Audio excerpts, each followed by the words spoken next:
High friend, আমি Gobinda. Welcome to my YouTube channel. বন্ধুরা, আজকে আমি এই ছোট্ট বিশ্বকর্মা ঠাকুরটি আমি তৈরি করে তোমাদের দেখাতে চলেছি। বন্ধুরা, আমার চ্যানেলে যারা নতুন তারা অবশ্যই চ্যানেলটিকে সাবস্ক্রাইব করে পাশে থাকা বেল আইকনটি অল করে দিও। বন্ধুরা, আমি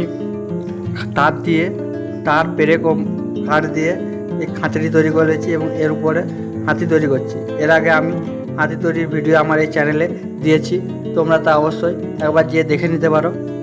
হাতি তৈরির যে ভিডিও, তার লিঙ্ক আমি আমার ডেসক্রিপশন বক্সে দিয়ে রাখবো। তোমরা যারা সেই ভিডিওটি দেখোনি তা অবশ্যই একবার দেখে নিও।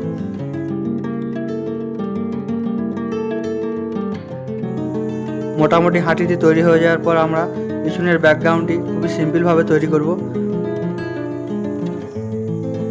বন্ধুরা, স্কিপ না করে ভিডিওটি ফুল দেখো এবং কেমন হয়েছে তা অবশ্যই আমাকে কমেন্টে জানিও। ভালো লাগলে একটি লাইক করে দিও, তোমাদের একটি লাইকই আমাকে মোটিভেট করে নিত্য নতুন ভিডিও করার জন্য। এরপর বন্ধুরা, আমি ঠাকুরের পা দুটি ঠিক এইভাবে লাগিয়ে দেবো এবং তারপর বডির অংশটি তৈরি করব।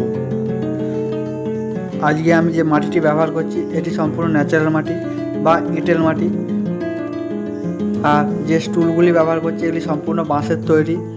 এই বাঁশ স্টুলগুলি সম্পূর্ণ হাতে করে তৈরি করা হয়েছে। ঠাকুরের বডির অংশটি তৈরি হয়ে যাওয়ার পর আমরা এপারে আস্তে আস্তে করে ঠাকুরের হাতগুলি লাগিয়ে নেব এবং হাতগুলি আমি ভিতরে তার ঢুকিয়েছি যাতে ভালোভাবে লাগানো যায়।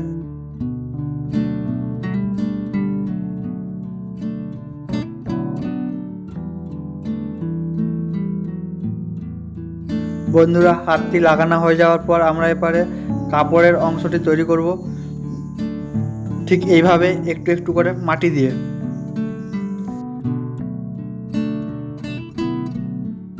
কাপড়ের অংশটি তৈরি হয়ে যাওয়ার পর বন্ধুরা, আমি ঠাকুরের মাথাটি লাগাবো, যেটি আমি আগে থেকে তৈরি করে রেখেছি।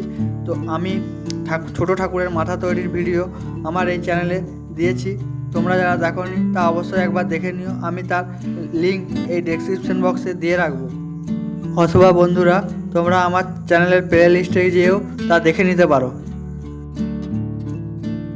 এরপর বন্ধুরা, আমি কাপড়ের যে ভাঁজের দাগ তা তৈরি করব এবং একটি বাঁশের স্টুল ব্যবহার করব।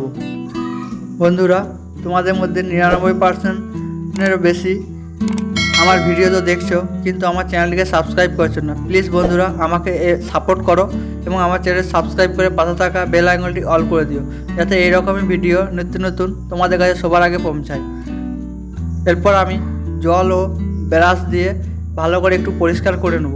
এরপর মাথার মুটুক ও গলার হার, ঠাকুরের গয়নার অংশগুলি খুবই সহজভাবে এবং খুবই ইজিভাবে তৈরি করব। তো ফ্রেন্ডস, আমার হাতের কাজ কেমন লাগছে তোমাদের তা অবশ্যই আমাকে কমেন্টে জানিও।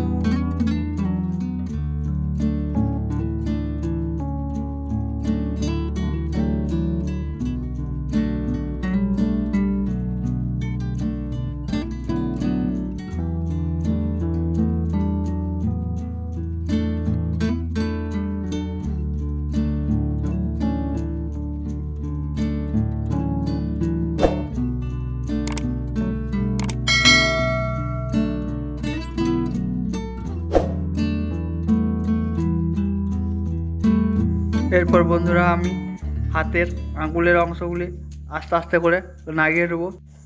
আর বন্ধুরা, তোমরা যদি এই প্রতিমাটির রং করা ভিডিও দেখতে চাও তা আমাকে অবশ্যই কমেন্টে জানিও। নতুন দর্শক বন্ধুদের কাছে আমার অনুরোধ, প্লিজ বন্ধুরা আমার চ্যানেলটিকে সাবস্ক্রাইব করো এবং পাশে থাকা বেল আইকনটি অল করে দিও। অসংখ্য ধন্যবাদ বন্ধুরা, থ্যাংক ইউ।